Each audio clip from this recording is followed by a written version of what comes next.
perasaan Ibu setelah menikmati dari nasi sirah ini, Bu? Alhamdulillah, membantu orang yang tidak mampu bisa mengisi perutnya biar kenyang. Alhamdulillah ada berkahnya.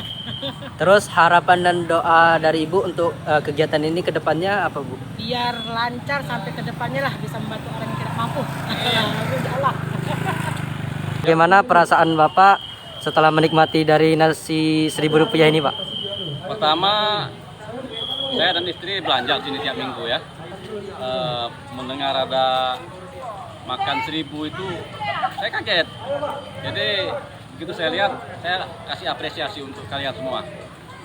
Dan saya juga ikut mencicipi, alhamdulillah masakannya enak dan sangat membantu masyarakat di sini. Terus apa harapan dan serta doa Bapak untuk kegiatan ini, Pak? Harapan saya mudah-mudahan berkelanjutan dan kalian lebih sukses lagi ke depannya.